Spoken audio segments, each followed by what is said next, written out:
This episode is brought to you by IXL. It is full on summer here, and I am trying desperately to keep my 7 kids working on their academics just a little bit. It's summer, but the best part is we are using IXL, and my kids think it is a game.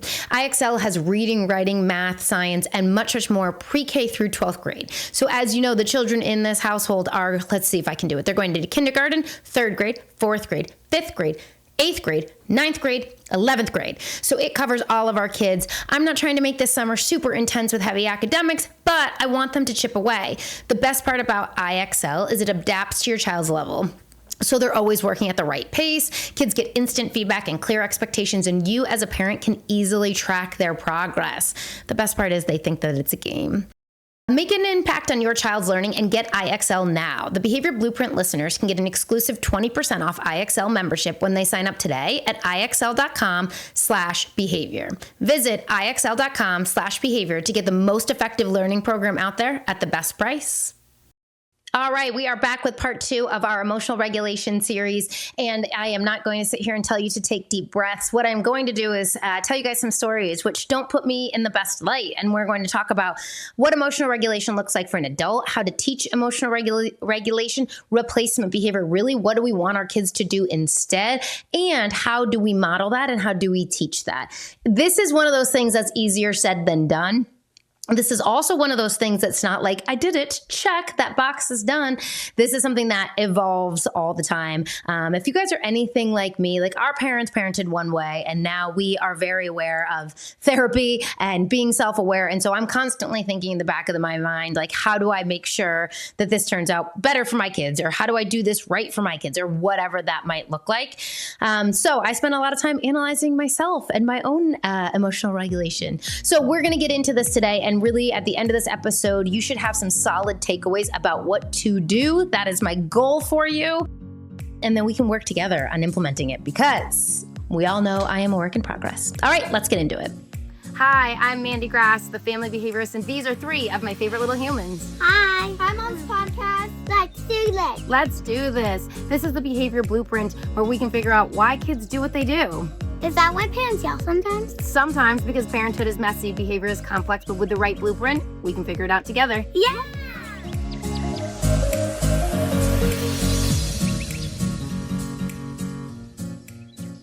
Okay, so I'm recording this on July 8th. So we had a super fun July 4th week. We went to the lake with friends. Lola got braces. We had multiple sleepovers, which is so fun, and that is what summer is about. But that does also impact everybody's capacity, right? Our capacity becomes less and less, especially with less sleep. So my niece had slept over, so I had the 4 girls, Lola, Parker, Marley, and my niece slept over Saturday night. And when Lola had a birthday, we bought these little birthday tents. And so the girls blew them up, and they all had a sleepover in the living room. Lovely. This is what family's made of. This is what summer's made of. But the next day we had to go run a few errands. And so I had said to the girls, all right, get in the car. We got to go run some errands. And we were about halfway to the first store we were going to. We were going to several stores. And Marley was like, I don't have my shoes. I'm like, what do you mean you don't have your shoes? I was like, we're going to a store. What are we going to do? I was like, then I continued to ask questions, which she wasn't going to have the answer to. I was like, you were riding your bike. What do you mean? Where were your shoes?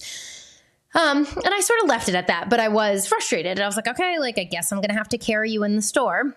So first things first, she forgot her shoes. Then we get to the store and I'm carrying her. And my niece is like, oh my gosh, Marley, pull your dress down.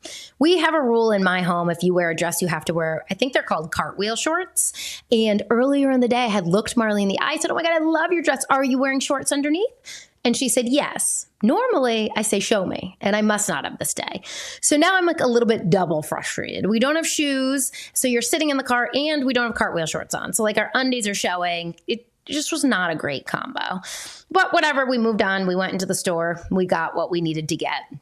And we come back out and we're driving to the next store and Lola's quiet. And I was like, Lola, what's going on? And she was like, I don't want to say or do the wrong thing.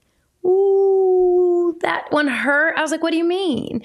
And she was like, you're upset and I don't want to say the wrong thing. And so I felt shame. I felt embarrassment. I felt nervous that like I'm creating this world in which my daughter is like worried about regulating my emotions.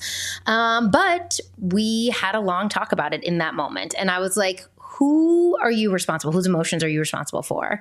And I was like, and I'm responsible for mine. And I don't always get it right. And so Lola said to me, sometimes when you're mad at one person, you start to get mad at the other. Truer words have never been spoken. And I think it really landed for me because, God, I'm really going to expose myself. I had a couples therapist like years ago tell me one issue one day and not to pile on. So one thing that I do that I'm now realizing through the lens of my 10-year-old is that I tend to ignore like some little stuff. I'm like, not a big deal, not a big deal, not a big deal. And then I hit my threshold.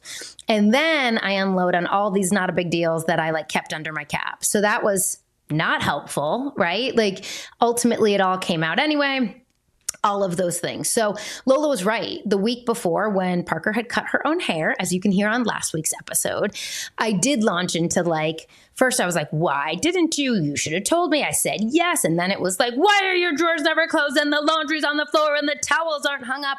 And like I wasn't necessarily screaming or yelling, but I was like lecturing and piling on and all of those sort of things. So Lola said that to me in that moment. And I spoke to her about it the next day when it was just her and I told her how much I appreciated that she shared that with me because I need to learn about myself too. And sometimes you can't see it about yourself. I'm going to transition back to the original story. But I did say to the kids in the car, I was like, listen, it's okay for people to be frustrated. So there were 4 of them. So they are 11, 10, 7, and 5. And I was like, did I scream and yell? They were all like, no. I said, did I even like lecture over and over? They were like, no, which for the record is something I'm guilty of. I was like, guys, I said, ugh, that's frustrating. I did ask Marley why I shouldn't have shoes on, which was probably rhetorical and silly.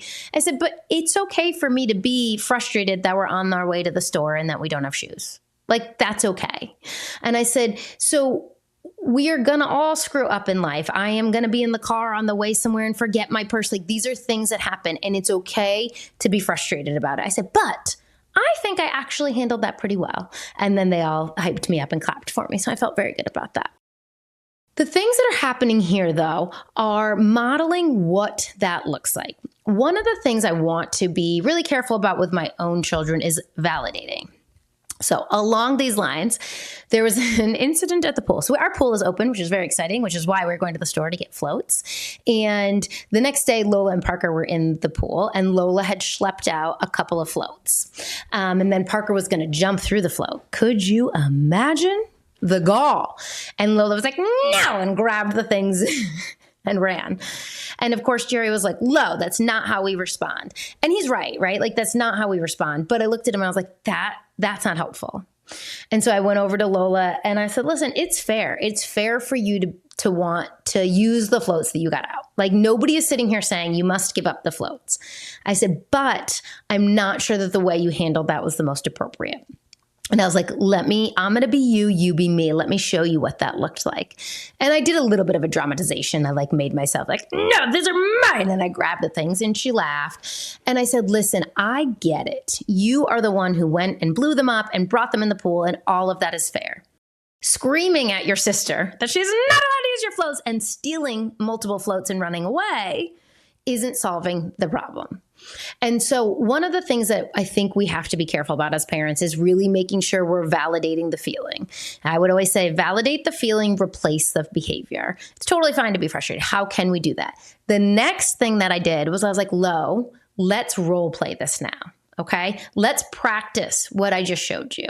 And so listen, was Jerry telling her, don't act that way, an appropriate parental response? Sure, but did it teach her anything? Lola was just sulking and pouting. I got to along those lines. I said to Lola, I said, hey, what do you think the function of pouting is? This is when I came over to her before I role played. And she goes, attention. And it works. Girl, touche. You're a little behavior analyst in the making, which was very funny. But all of that is true, right? And it did work, and I did come over. But we want to teach our kids what to do. And sometimes we skip this step. And sometimes we're like, you should just deal with it. You should just tolerate. You should share the tube. And instead, I'm like, it's okay to be mad. What does being mad look like? And I think some of us, myself, weren't exactly taught that. And so that can lead to people who tolerate, and then explode. And then you're working on it at 39 years old with your children and your partner, and it's a lot to undo. So keep that in mind when you're trying to teach in those moments. I also cannot tell you how important it is to talk to your children. Lola has ADHD, and along with the ADHD comes some anxiety, and they're very interwoven. So even when Lola got her braces on, she was anxious. She was nervous. It felt weird in her mouth. Also, she went from 10 years old to like 13 the moment they went on. And so she kept saying to me, I'm sorry for being so anxious. And I said, you don't ever need to apologize for your feelings. I did also say though, nope. I said, you never need to apologize for your feelings. Right now, though, you're stuck in this thought process. So we need to utilize some tools to help you, because does it feel good to be this worried about your teeth? And she's like, it does not feel good. And so we talked about some strategies that she worked on in therapy. We talked about distraction. We talked about engaging in things that feel good. We talked about seeing, smelling, and touching 5 things, all of those sort of strategies which help her get back to re-regulated. I'm also going to say something, and this might be a little bit controversial, but it also is hard when your kid is really anxious. It is hard. But my saying to Lola, it's not a big deal, was not going to help her. My saying to her, get over it, should be fine by now, wasn't going to help her. My saying, you are fine, wasn't going to help her. Instead, I needed to meet her where she was at, validate what she was feeling, and also to help her to understand what was going on in her head. I said, you're hyper fixated on this. And so that's going to make it hard to move on. So what are the strategies we use? All of this feels a bit tangential even as I'm talking about it, but emotional regulation comes from understanding your emotions to begin with, right? Sometimes big outbursts are because we are not being seen or heard or understood. Also, sometimes those outbursts are because that is the quickest way to get somebody to attend to what we are saying. If I'm saying, hey guys, please stop, please stop, please stop, and then I'm like, stop it right now, one of those elicits a far bigger reaction. So often I have parents coming to me saying, how come they only stop when I'm screaming? And it's because we haven't conditioned the lower level responses getting the same respect, right? They haven't getting the same attention, getting the same function. Now, the function of your behavior, right? Escape, when we go to that nth degree, it works, right? Everybody runs and hides. So it's highly effective. That same concept applies for our kids. So we want to be really mindful of what that looks like. Another thing that happened, it was a long weekend where I was with a lot of kids. So we were all at our house. We had people over, and I was bringing out some food. So I was bringing out chips and dip, and I was bringing out veggies and dip, and I only have 2 hands. So I brought it out, and one of my sons was like, where's the dip I like? Now, this is my perception of how he said it. Did he probably say it that way? No. But we were in the middle of a heat wave. I was hot, and I was bringing a lot of food out. Look at me making all these excuses for poor behavior. And I was like, it's coming. And I immediately caught myself, and I was like, oh, sorry about that. And I circled back to him a few minutes later, and I was like, I was sorry. He's like, I just asked if there was dip. I was like, you did just ask. And I was like, I think in my mind, it was already coming. So I think I felt criticized, which he's like, I wasn't. I was like, I know you weren't, but I felt criticized. And so that's why I reacted that way. And that wasn't appropriate. And I'm sorry. And I then brought this up again with him later on in the day because I want to be held responsible for my tone. And one thing that gets a little bit tricky here is like, I don't want to become the tone police, right? I don't want to be constantly policing my children's tone, but so much of tone is subjective and our kids are not always aware of it. Similar with Lola in the pool. She's like, I didn't say it that way. I'm like, you did. And sometimes it can be hard when it's like me versus them. And so one thing we do in our house is something called examples and non-examples. So like, for example, if my kids want gum in the car, they're like, gum, please. And so I'll be like, okay, give me an example of how to ask appropriately. I'm like, Mom, may I have some gum, please? I'm like, all right, now give me an example of how to ask, using a sharper tone. Give me that gum. And so the reason that it's funny is that we're creating opportunities to practice the skill. We are talking about what it looks like and we're doing multiple examples. It can be hard. Again, I don't want to be constantly policing their tone, but myself included, it can be really hard to know how you come off. And if I'm coming off in a way that is rude or condescending, I would want, or defensive in my case, I would want to know. Okay. we're going to get back to one bigger story. And this has a lot to do with emotional control on both sides. So as you know, we've talked a lot about, we have some picky eaters in our home. And picky eating is one of the biggest battles in our house, for sure, hands down. And so it was raining here this week, and we'd all been running errands all morning. And Jerry came home and started making grilled cheese and tomato soup. Crowd favorite. Who doesn't like grilled cheese and tomato soup? Guess what? My children don't like grilled cheese and tomato soup, or two of the boys don't. And so Jerry had made all of this. He'd made it for everybody. Remember, there's 9 of us. This is like no small feat. And one of our kids is refusing to eat it. And his older brother mocks him, to which Marley repeats the mocking. So now you have a 5-year-old who's like slamming her second grilled cheese and like slurping her tomato soup and was like, you won't even eat this. I corrected her in the moment, but I was like, not helpful. Jerry's frustrated, and I understand his frustration, right? He's frustrated that like, it's bread, cheese, and butter. Like, you're not even willing to try it. So I saw every side of what was happening. I've shared with you guys in the past that our kids have told us that when they're embarrassed, they can tend to double down. And there can be embarrassment around food. For example, a 5-year-old mocking what you're eating. That's a little bit embarrassing. So, I was like, Jared, why don't you like go outside for a minute? And I talked to the 2 boys. I was like, guys, we have to come up with some parameters around this. So again, looking for this pattern of behavior. Picky eating is a trigger for Jerry. It's a big trigger for Jerry, as it is in many households, and I understand it. And I want him to feel validated that I understand how frustrating and how difficult it is. Picky eating is incredibly difficult. However, it can't become a battle that takes over the entire family, where the kids are upset or crying or mad, and we're upset or mad or have a sharp tone, and it ruins the meal for everybody else, where everybody's like ducking and retreating to their rooms because it's come such a colossal fight. So I sat down with the boys. I was like, we need to come up with some parameters. And I was like, tell me your perspective. And their perspective was that we are really intermittent and are responding about what the expectation is. They said sometimes it's a few bites, sometimes it's a quarter cup. Like, it's never consistent. And I said, fair.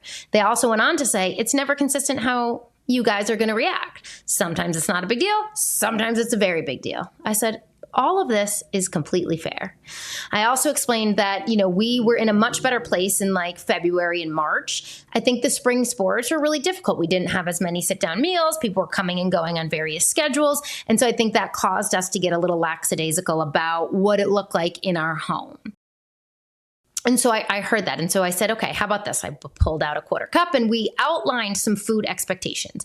The reason that I'm saying to do this is because the pattern of behavior. A lot of times high emotions from parents and or kids comes when we don't know what to do.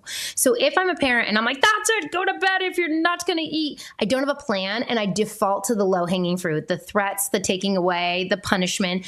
It just is human nature. Also, I think let's blame our parents. It's like how we were raised. And I don't want to do that. So we laid out some expectations. I won't turn this into a picky eating episode, but we can certainly talk about picky eating and what we laid out for our kids that would be reasonable. And the rationale there is this is no longer going to be a fight. We are going to type this up. We are all going to be in agreement. We need to have a no thank you portion, and then you get access to other food. If you don't have a no thank you portion, here are the foods that are approved, to eat. And I want to give myself an out. So instead of like feeling, the blood pressure rising, instead of engaging in that emotion, in that frustration, I am going to say, oh, this is our plan, and we're going to leave it there. Okay. So Jerry had left while I had talked to the boys. And so I brought him back in, and I was like, okay, let's make sure we're all on the same page moving forward. And I encouraged his son to like tell him how he was feeling. And he was like, you were mad and I felt embarrassed. And Jerry responded by being like, well, I feel embarrassed when you do this. Okay. Not helpful. We know that, right? Another story about myself. God, this was like becoming a personal confession over here. When Jerry and I started dating, we got in a fight one day. All right. And after the fight, I was like, okay, like what could we each do differently? Whatever. And Jerry said to me, I need you to not get mad at me when I'm mad at you. And as silly as it sounds, it's so true, right? Like to be like, oh, you're mad? I'm going to tell you what I'm mad about. And so I said to him that day, I was like, but that's what happened. Our child told us hey, this upset me. And you turned around and were like, oh yeah, this upset me. And so not that there isn't a place for you to voice your frustration. There's absolutely a place for us to be like, this bothered me. I didn't like this. I go, but you can't do it when somebody else is expressing theirs. It's almost like a one-upping, or it's almost like trying to invalidate their opinion. We just need to hold space for what they're saying in that moment. Now, I will tell you, father and son, very similar, both doubling down, both struggled to see each other's perspectives in that moment. So we did take a break from it and like sort of revisited it later. My goal when it comes to my emotional regulation is that my kids can come to me and can call me out. I think I've told you guys in the past, I'm a lecturer. Right? I like, for example, there was this time, well, I didn't have her cleats or whatever. And I was like, I told you, blah, blah, blah, blah. And I remember glossing over when my dad would talk to me. I remember staring out the window being like, oh my God, when is this done? He's on like the 18th minute of this. And Lola said that to me. She goes, you're just repeating yourself now. And I said, okay, when I do that, I want you to say, Mom, you're piling on. And she does. And it takes the wind right out of my sails, because what am I going to say? And of course I am. No, I stop and I'm like, okay, you're right. I made my point. So back to function. What is the function of my behavior when I'm doing that? The function is their attention. The function is to escape. And same thing when our kids get dysregulated. What is the function of their behavior? Another thing I want you to remember is that any behavior that's existing or increasing is coming in contact with reinforcement. When it comes to our kids and their emotions, we often respond the way our parents did, whatever's natural to us. And that's okay. That's a great thing to do. But you have to look for patterns. If you respond that way and the behavior is increasing, then we have not addressed the function appropriately. Then we're accidentally reinforcing this behavior, and we don't want to do that. So at that point, we have to change our direction. In order to teach emotional regulation, yes, the simplest answer is to be regulated ourselves, but is to validate the feeling and to talk about what to do instead. I think this is the biggest part that is missing. A lot of times when kids are throwing tantrums or having a difficult time, we tell them to stop it. We tell them that's not appropriate. We tell them to knock it off, any of those things. And what we're not doing is teaching them what to do with their emotions. And we don't want them to completely suppress them or run and hide. We want them to be able to say, hey, you pile on. Hey, when you got mad at Parker, you then also get mad at me, so that we can recognize that. In turn, we want them to recognize that within themselves.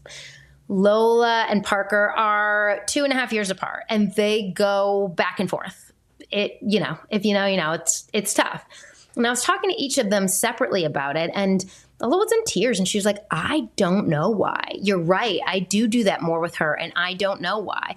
And so we're like, okay, listen, it's fair. You guys spend the most time together. It's a really familiar relationship. The more familiar you are, the more yourself you are, the more comfortable you are sort of biting your sister's head off. I said, but what can we do about that?